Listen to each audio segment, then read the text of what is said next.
Hello students, स्वागत है आपका हमारे यूट्यूब चैनल वीआईपी एजुटेक में। आज हम स्टडी करने जा रहे हैं क्रॉप प्रोडक्शन टेक्नोलॉजी का। एक टॉपिक है जो वो है क्लस्टर बीन या फिर गुआर के बारे में। उसकी खेती कैसे की जा सकती है, उसका उपयोग क्या है, उसका ओरिजिन क्या है या फिर उसके वेराइटीज क्या है, उसको लगाने का तरीका, उसके प्रोटेक्शन का तरीका या फिर उसका यील्ड कितना होता है, इन सभी बारे में। यह crop production BSc third semester के क्रॉप प्रोडक्शन टेक्नोलॉजी खरीफ क्रॉप का एक टॉपिक है क्लस्टर बीन, जो कि फॉरेस्ट क्रॉप के अंतर्गत आता है। आज हम स्टडी करने जा रहे हैं इसी के बारे में। तो स्टार्ट करने से पहले हम देखते हैं क्लस्टर बीन। तो जैसा कि क्लस्टर बीन, इसे हिंदी में गुआर कहते हैं। वैसे हम हिंदी में ही पढ़ा रहे हैं, लेकिन थोड़ा सा इसमें इंग्लिश पीडीएफ थोड़ा सा नेम के लिए यूज किया गया। सो तो हम इसके पहले सबसे पहले बात करें इसके बोटेनिकल नेम की, तो इसका बोटेनिकल नेम होता है श्यामोप्सिस टेट्रागोनालोबा। एल, ये लीनियस के लिए एल यूज किया जाता है। सो तो क्लस्टर बीन श्यामोप्सिस टेट्रागोनालोबा एल, ये जो है ये क्या है, एक मल्टीपर्पज लेग्यूम है। मतलब मल्टीपर्पज, बहुत ज्यादा अनेक यूज वाला लेग्यूम, मतलब दाल दलहनी फसल है। क्या दलहनी फसल है, अनेक यूजों वाला। इसकी फैमिली फैमिली की बात करें तो यह पैपिलियोनेसी फैमिली का कह सकते हैं, या फिर ये पैपिलियोनेसी फैमिली का है। और इसका सबसे ज्यादा यूज किस लिए किया जाता है, गम्स, गोद के लिए। इंपॉर्टेंस बता रहे हैं, ये क्या है इंपॉर्टेंस।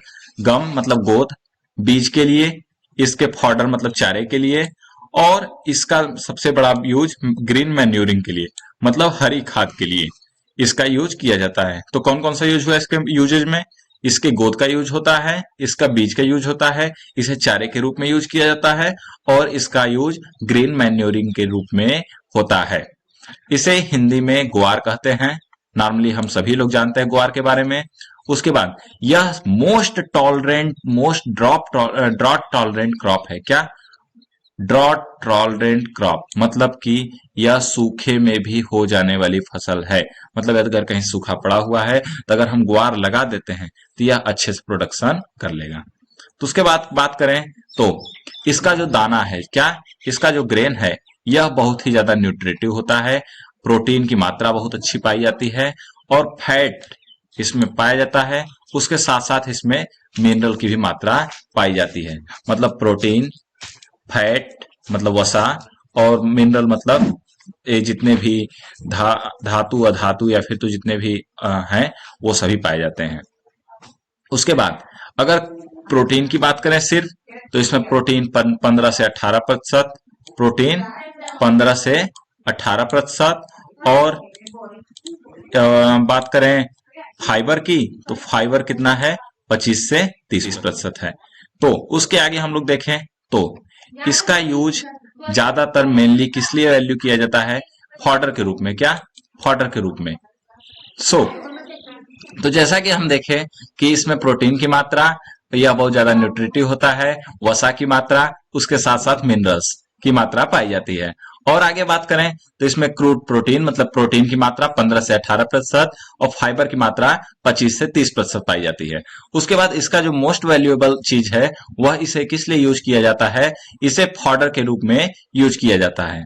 और यह रेन क्या होता है कि जहां पर रेनफेड एरिया है, जो रेनफेड एरिया है मतलब कि जहां पर बारिश बहुत कम होती है, वहां पर भी इसे उगाया जा सकता है। इसलिए यह टॉलरेंट टू ड्रॉट है, मतलब कि ड्रॉट के लिए यह सहनशील है, सूखा पड़ने पर भी यह आराम से उगाया जा सकता है।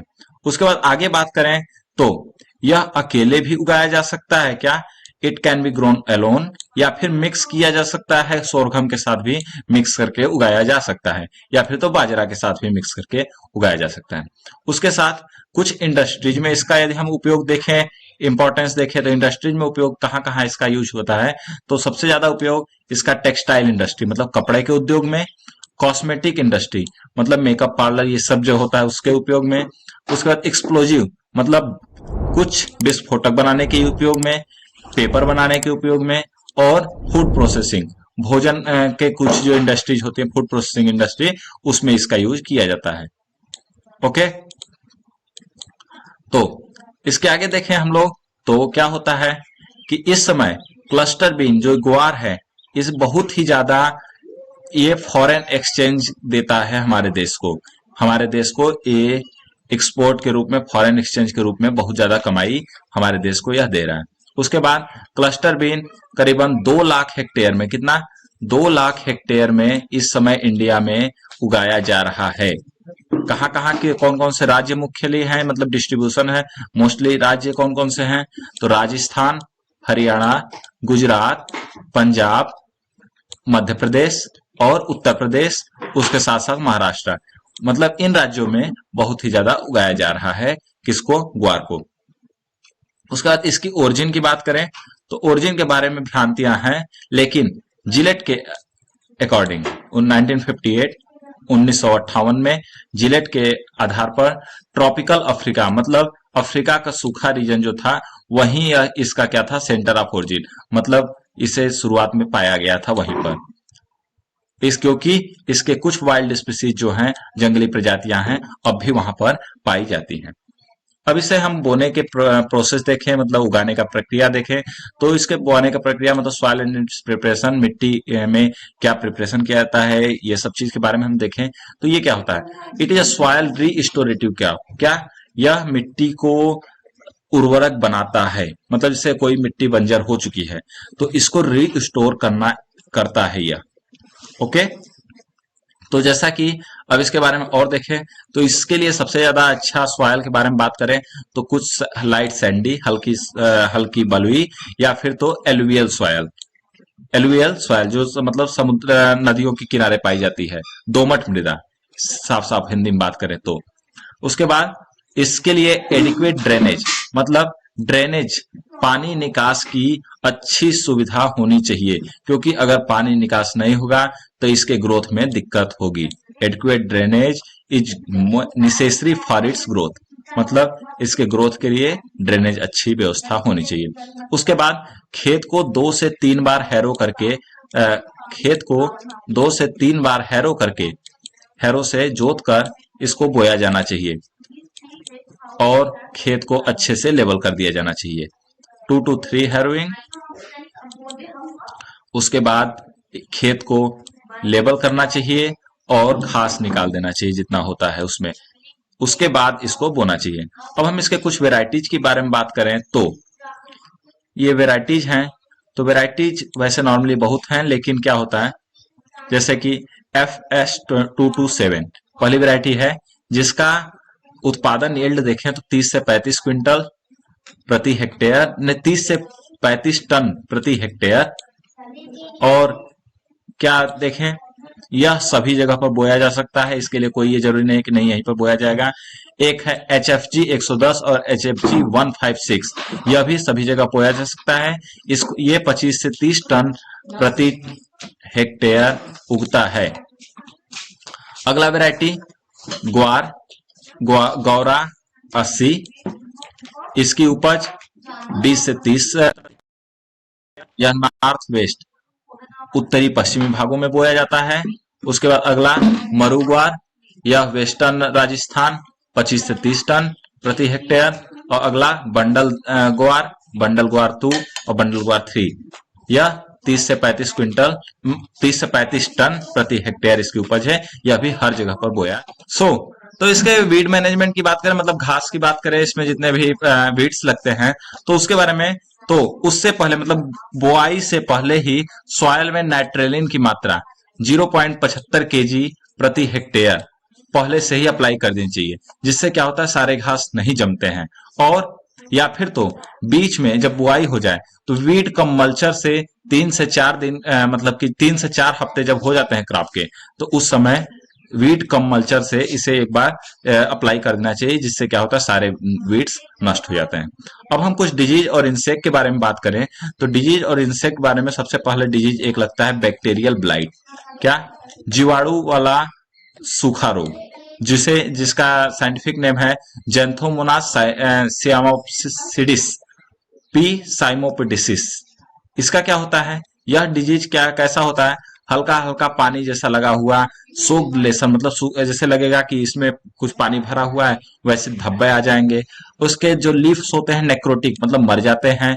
और क्या होता है, फ्लावर्स और पॉट्स पर भी ऐसा धब्बा दिखने को मिलता है, फूल पर और इसकी फलियों पर। इसके बाद यह क्या है, यह एक सीड बॉर्न डिजीज है, मतलब बीज से उपजी हुई रोग है। और लेकिन अगर हम सीड को, बीज को 50 डिग्री सेल्सियस पर 10 मिनट के लिए गर्म कर दें, 50 डिग्री सेल्सियस पर गर्म पानी में गर्म कर दें, तो यह डिजीज को रोका जा सकता है। अगर यह डिजीज दिख गया या फिर तो 8 वीक्स आफ्टर स्प्रे, मतलब कि इस पर क्या करना चाहिए, 75 ग्राम स्ट्रेप्टोसाइलिन और 500 ग्राम कॉपर ऑक्सीक्लोराइड 500 लीटर पानी में 8 वीक्स पर इसको स्प्रे करना चाहिए, जिससे कि क्रॉप डिजीज से फ्री हो जाती है।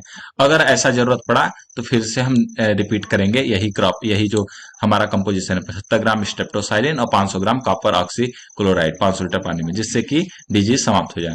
उसके बाद अगला बात करें, दूसरा है अल्टरनेरिया लिफ्ट स्पॉट, जिसका साइंटिफिक नेम अल्टरनेरिया सेमाप्सिडिस। क्या होता है, यह डार्क ब्राउन राउंड, मतलब कि भूरे रंग का गोल गोल धब्बा पड़ जाता है किस पर, लीफ पर, लीफ के पत्तियों पर, 2 से 10 mm डायमीटर में, 2 से 10 मिलीमीटर व्यास में धब्बा पड़ जाता है। इस इन्फेक्शन से क्या होता है कि लीफलेट्स जो होती हैं, लीफ पत्तियां जो होती हैं, वो मरने लगती हैं और सूख जाती हैं।